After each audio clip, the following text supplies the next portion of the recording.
Hello student, welcome back to my channel only sociology. আজকের আমাদের আলোচনা ইকোনমিক সোশিওলজি। ইকোনমিক সোশিওলজি তোমাদের কোন সিসিতে আছে? ইকোনমিক সোশিওলজির যে পার্টটা তোমরা দেখে নিয়েছো অলরেডি, যে সিসি 8 হচ্ছে ইকোনমিক সোশিওলজি।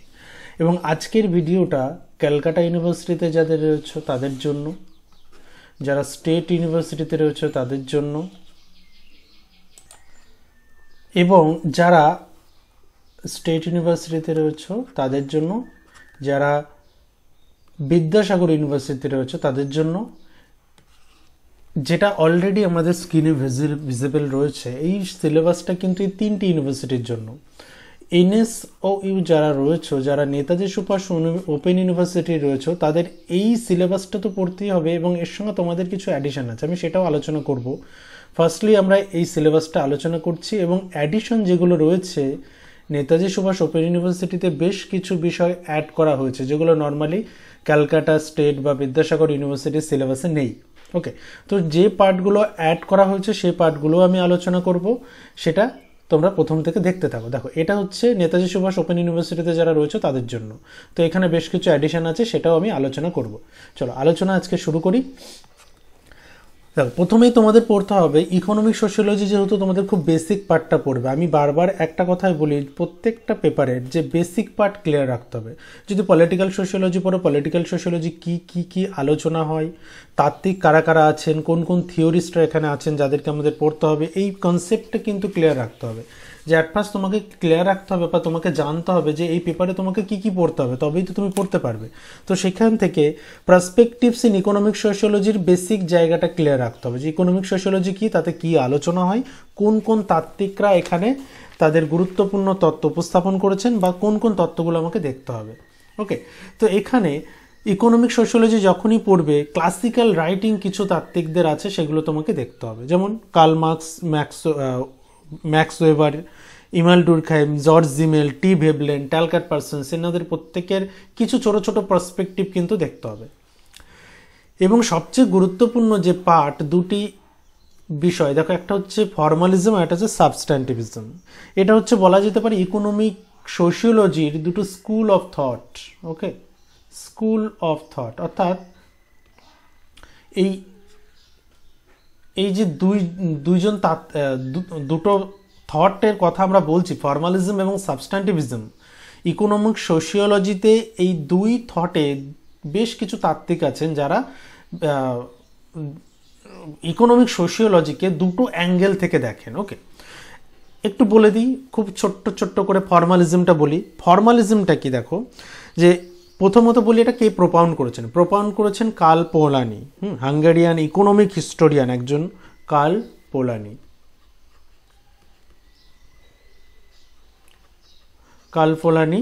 এবং তিনি কি এই দুটি পার্টে কি আলোচনা হয় দেখো। ফর্মালিজমকে কিভাবে দেখা হয়? ফর্মালিজমকে দেখা হয় based on deductive and logical mode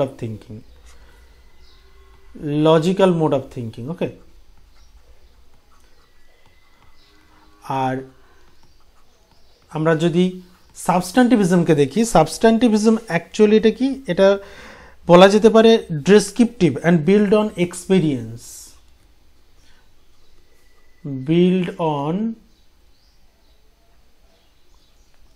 experience, okay, এটা খুব বেসিক জায়গা থেকে আমরা যদি আলোচনা করি, এই দুটো থট এমনভাবে মার্কেটকে দেখেন বা দুটো থটে এইভাবে আলোচনা করা হয়। ওকে, এরপর আসছি forms of exchange. Forms of এক্সচেঞ্জের মধ্যে দুটি পার্ট খুব গুরুত্বপূর্ণ। রেসিপ্রোসিটি কি? রেসিপ্রোসিটি বলা যেতে পারে ফর্ম অফ ডিস্ট্রিবিউশন কি, অফ গুডস অ্যান্ড সার্ভিসেস, যেখানে কি ডিস্ট্রিবিউট হয়, goods and service. Okay, form of distribution আর গুডস অ্যান্ড সার্ভিসেস। এবং রিডিস্ট্রিবিউশন, এখানে তোমাদের একই সঙ্গে রিডিস্ট্রিবিউশনটা পড়বে, আর এক্সচেঞ্জ আর গিফট তো আছে। গিফট পড়তে গেলে তোমাদের এখানে বম্যানকে পড়তে হবে। ওকে, আর এক্সচেঞ্জটা কি? এক্সচেঞ্জ হচ্ছে বেসিক্যালি মার্কেট সিস্টেমে, বা বলা যেতে পারে refer to market system in which price system function, যেমন ক্যাপিটালিস্ট সোসাইটি বলতে পারি, ওকে, এই এক্সচেঞ্জ এবং মানিটা আমরা ক্যাপিটালিস্ট সোসাইটিতে দেখি, আর রেসিপ্রোসিটি অ্যান্ড গিফট এই পার্টটা আমরা বিশেষ করে পি ক্যাপিটালিস্ট সোসাইটিতে দেখেছি। ওকে, পি ক্যাপিটালিস্ট বলা যেতে পারে। ওকে, তাহলে এখানে দেখতে হবে কি ফর্মস অফ এক্সচেঞ্জ, যেখানে রেসিপ্রোসিটি, এক্সচেঞ্জ অ্যান্ড মানি, আর রেসিপ্রোসিটি অ্যান্ড গিফট এই দুটোর পার্ট এখানে আলোচনা হবে, এবং এটা কিন্তু খুব গুরুত্বপূর্ণ পার্ট। এরপর আসছি system of production and consumption. Production এবং কনজামশনের যে সিস্টেম, এখানে এই 5টা বিষয়ের কথা আমাদের জানতে হবে। প্রথম কি ছিল? হান্টিং গ্যাদারিং। হান্টিং গ্যাদারিং সোসাইটির কি? হান্টিং গ্যাদারিং সোসাইটিতে কি হতো? হান্টিং গ্যাদারিং সোসাইটির ক্যারেক্টারিস্টিক্স আমাদের দেখতে হবে। হান্টিং গ্যাদারিং সোসাইটি কি, তার ক্যারেক্টারিস্টিক্স, সেখানে ন্যাচারাল রিসোর্স বা সোর্স অফ ফুড কি ছিল? সোর্স অফ ফুড কি ছিল হান্টিং গ্যাদারিং সোসাইটিতে? ন্যাচারাল রিসোর্সেস, তাই না? আর কি ছিল? এক্সচেঞ্জ রিলেশন কেমন ছিল? আর কি দেখতে হবে আমাদের? এখানে দেখতে হবে ডিভিশন অফ লেবার কেমন ছিল হান্টিং গ্যাদারিং সোসাইটির মধ্যে, এগুলো দেখতে হবে। এবং family as the primary unit, hunting gathering সোসাইটিতে প্রাইমারি ইউনিট হিসেবে ফ্যামিলির গুরুত্ব কতটা ছিল। ইকোনমিক অ্যাসপেক্টে সার্ভাইভাল স্ট্র্যাটেজি তাদের কি ছিল, তারা কিভাবে সার্ভাইভ করতো, টুলস কি ছিল। তারপর রাইট ওভার ন্যাচারাল রিসোর্সেস, তারা তো হান্টিং গ্যাদারিং মিনস হচ্ছে তাদের যে ন্যাচারাল রিসোর্সের উপরে তাদের যে রাইটস ছিল, মানে টোটালটাই তো তারা ন্যাচারাল রিসোর্সের উপরে বেস করেই তাদের ফুডিংটা চলতো, তাই না, তাদের প্রোডাকশনটা চলতো। এবং একই সঙ্গে এখানে আমরা দেখবো যে কি কি অর্গানাইজেশন ছিল হান্টিং গ্যাদারিং সোসাইটিতে। সিম্পল সোশ্যাল সিস্টেম ছিল, তাই তো, সিম্পল সোশ্যাল সিস্টেম। এবং সেখানে যে সিম্পল যে অর্গানাইজেশনগুলো ছিল সেগুলো আমাকে দেখতে হবে, এবং পলিটিক্যাল অর্গানাইজেশন কী কী ছিল গেল। এরপর আসবো আমরা domestic mode of production. Domestic mode of প্রোডাকশনের কী কী দেখতে হবে তোমরা অলরেডি জানো, তোমরা এই নামগুলো শুনেছো, যেমন কি এশিয়াটিক মোড অফ প্রোডাকশন, এগুলো দেখতে হবে। Asiatic mode of production, okay. তারপরে ancient mode of production, feudal mode. তারপর কি আসছে? ফিউডাল মোডের পরেই আসছে ক্যাপিটালিস্ট মোড। ওকে, এই 4টি মোড অফ প্রোডাকশন কিন্তু দেখতে হবে। Present and the Indian scenario, land revenue system আর ল্যান্ড রিফর্ম, এটা তোমাদের খুব গুরুত্ব দিয়ে দেখবে, এটা কিন্তু খুব important part. Land revenue system কেমন ছিল ইন্ডিয়ান প্রেজেন্ট সিনারিও থেকে, আর ল্যান্ড রিফর্মটা কিভাবে এসছে। তারপর আসছে ক্যাপিটালিজম কি? পুঁজিবাদ এবং সোশ্যালিজম, এই দুটো পার্টও ইম্পর্টেন্ট পার্ট। তাহলে আমরা সিস্টেম অফ প্রোডাকশনে দেখলাম হান্টিং গ্যাদারিং দিয়ে শুরু হচ্ছে, আর আমরা শেষ করব কি দিয়ে? সোশ্যালিজম দিয়ে। ওকে, নেক্সট আসছি আমরা some contemporary issues in economic sociology, যেখানে ক্যালকাটা বিদ্যাসাগর ইউনিভার্সিটি এবং স্টেট ইউনিভার্সিটি তোমাদের এই 3টি ইউনিভার্সিটিতে অ্যাকচুয়ালি এই 2টি পার্টি আছে কন্টেম্পোরারি ইস্যুতে। নেতাজি ওপেন ইউনিভার্সিটিতে একটু আরও কিছু অ্যাড করেছে, সেগুলো তোমরা দেখে নিতে পারো, আমি পরবর্তীতে আলোচনা করব। তো ডেভেলপমেন্ট অ্যান্ড গ্লোবালাইজেশন, 2টি পার্সপেক্টিভ, উন্নয়ন, আরেকটি হচ্ছে গ্লোবালাইজেশনকে আমরা কি বলি? বিশ্বায়ন। এই 2টি পার্ট কন্টেম্পোরারি ইস্যুসে ইকোনমিক সোশিওলজিতে খুব গুরুত্বপূর্ণ।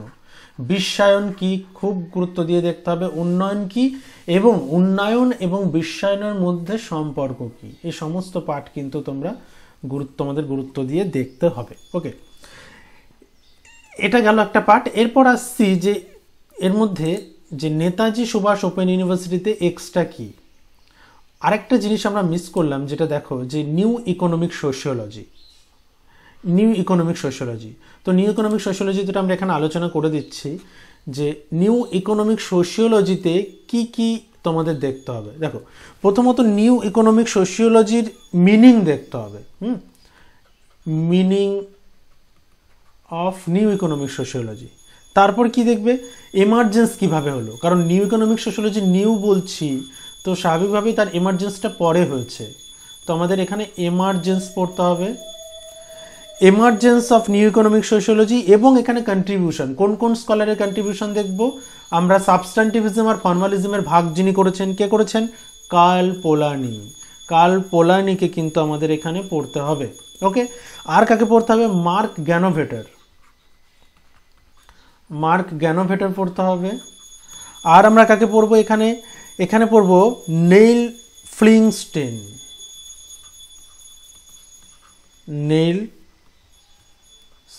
ফ্লিংস্টেন। ওকে, এছাড়াও রিচার্ড সয়েডবার্গকেও এখানে কিন্তু তোমাদের দেখতে হবে। তাহলে নিউ ইকোনমিক সোশিওলজি তোমরা বেসিক্যালি এই তিনটে থিঙ্কারও দেখতে পারো। কার্ল পোলানিকে তোমাদের দেখতেই হবে, কার্ল পোলানি খুব গুরুত্বপূর্ণ একজন তাত্ত্বিক নিউ ইকোনমিক সোশিওলজির পার্সপেক্টিভ থেকে। ওকে, এরপর আসছি নেতাজি সুভাষ ওপেন ইউনিভার্সিটিতে। দেখো কি কি এক্সট্রা অ্যাড হয়েছে, দেখো এগুলো প্রত্যেকটাই তোমরা কিন্তু ক্যালকাটা এবং বিদ্যাসাগর ইউনিভার্সিটির সিলেবাসে দেখেছো। পিজেন্ট এবং ল্যান্ড রেভিনিউ সিস্টেমটা দেখেছো। ল্যান্ড রিফর্ম দেখো আলাদাভাবে এখানে দিয়েছে, কিন্তু ওখানে আমরা একটার মধ্যে পেয়ে গেছি।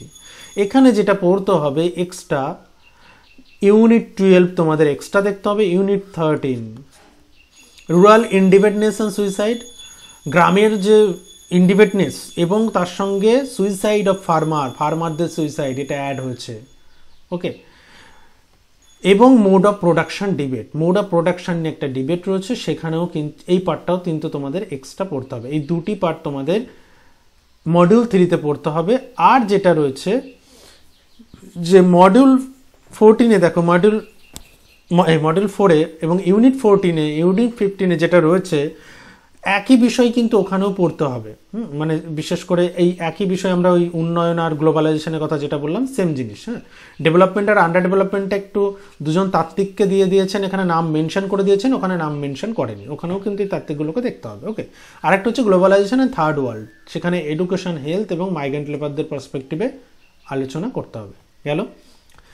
এক্সট্রা যেটা আরও আরেকটা পার্ট তোমাদের পড়তে হচ্ছে সেটা হচ্ছে ইকোনমি অ্যান্ড কালচার। এই পার্টটা কিন্তু টোটালটাই তোমাদের extra. Sociology of economic life, principal perspective, economic institution, division of labour দেখতে হবে, property and market economic institution হিসেবে এগুলোর গুরুত্ব কতটা, economy as a social system, তাই তো, ইকোনমি অর্থনীতি একটা সোশ্যাল সিস্টেম, কারণ এর উপর টোটাল সোশ্যাল সিস্টেম দাঁড়িয়ে আছে। দেখো সেখানে ম্যাক্সওয়েল ও ট্যালকাট পার্সনস কি বলছেন, এই থিওরিটিক্যাল পার্সপেক্টিভটা দেখতে হবে। তারপর রয়েছে কি মডার্নাইজেশন ডেভেলপমেন্ট, কি relation, globalisation culture, cultural industry. গ্লোবালাইজেশনকে থার্ড ওয়ার্ল্ডের পার্সপেক্টিভে দেখতে হচ্ছে এবং গ্লোবালাইজেশনের কালচার, কালচারাল ইন্ডাস্ট্রি কিভাবে তৈরি করছে, অর্থাৎ গ্লোবালাইজেশনটাকে খুব ডিপলি কিন্তু দেখতে হবে।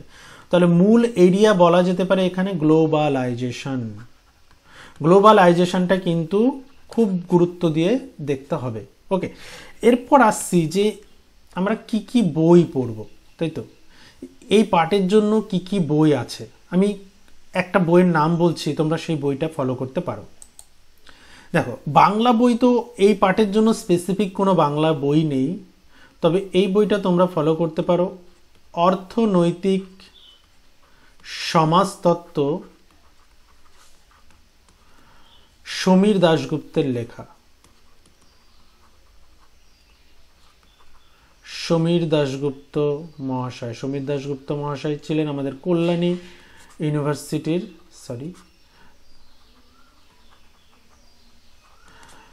সমীর দাশগুপ্ত স্যার ছিলেন আমাদের কল্যাণী ইউনিভার্সিটির একজন প্রফেসর।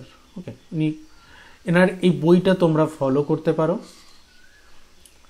অর্থনৈতিক সমাজতত্ত্বের খুব বেসিক পার্টটা তোমরা এখান থেকে ক্লিয়ার করতে পারবে, বেসিক পার্ট, এবং এর মধ্যে অনেক কিছুই তোমরা পেয়ে যাবে। এই যে বিশেষ করে ডেভেলপমেন্ট, আন্ডার ডেভেলপমেন্টের থিওরিটিক্যাল পার্ট, মানে আমার মনে হয়েছে যে বাংলা বই ইকোনমিক সোশিওলজির সব থেকে বেশি যে হেল্পফুল যে বই, সেই বই হচ্ছে এটা।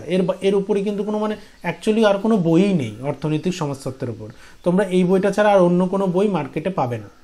তো এই বইটার ওপরই তোমাদের ভরসা করতে হবে। আর বাকি যারা বেঙ্গলি মিডিয়ামে রয়েছে, যাদের বাংলায় স্টাডিমেট দরকার, তারা অন্যান্য বিশেষ করে ইংলিশ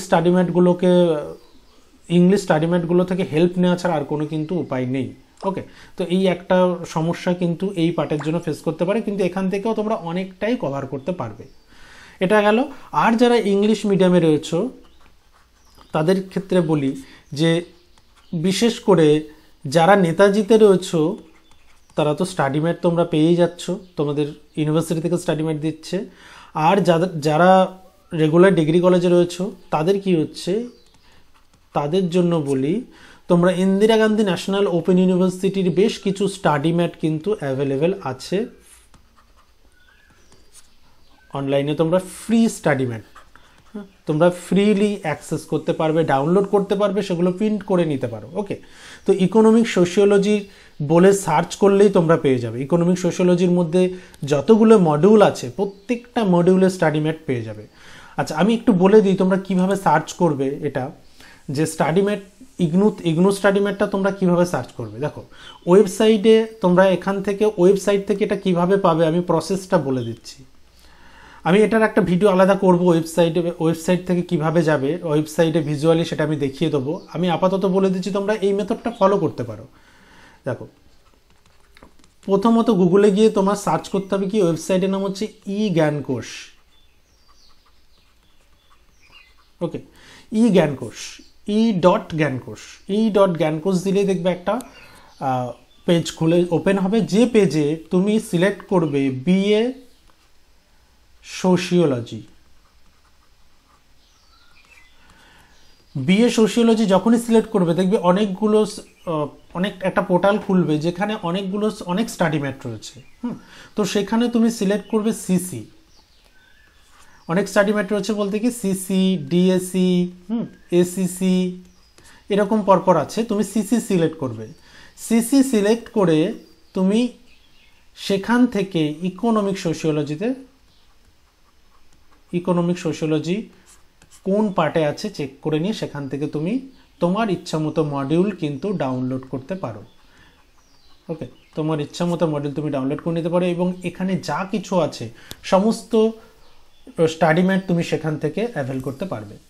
এটা গেল একটা মেথড। আমি এটাকে আলাদা একটা ভিডিওর মধ্য দিয়ে দেখিয়ে দেবো কিভাবে ডাউনলোড করতে হয়। তো তোমরা আপাতত এই মেথডটা ফলো করে ডাউনলোড করতে পারছো কিনা কমেন্টে জানিও, এবং যদি অসুবিধা হয় যে কিভাবে ডাউনলোড করতে হবে, যদি তোমাদের সমস্যা হয়, তোমরা প্রবলেম ফেস করো, তাহলে জানিও। আমি তাহলে খুব শীঘ্রই পরের ভিডিওটা জ্ঞানকোষ থেকে কিভাবে ডাউনলোড করতে হয় আমি সেটা দেখিয়ে দেবো। ওকে, চলো আপাতত এখানেই আজকের ভিডিও শেষ করছি। CC8-এর ইম্পর্টেন্ট পার্টগুলো, এই বিষয়গুলোর ওপর তোমরা ফোকাস করে তোমাদের প্রিপারেশন করতে পারো, এবং যদি তোমাদের এই রিলেটেড কোনো টপিকের ক্লাস প্রয়োজন হয় তাহলে সেটা আমি সেই টপিকের উপর আমি ভিডিও আপলোড করব। তোমরা কমেন্ট করে জানিও, তাহলে আমি সেই টপিকের উপরেই তোমাদের ভিডিও আপলোড করব যাতে তোমরা হেল্পফুল হও। ওকে, চলো দেখা হচ্ছে নেক্সট ক্লাসে নেক্সট কোনো টপিক নিয়ে।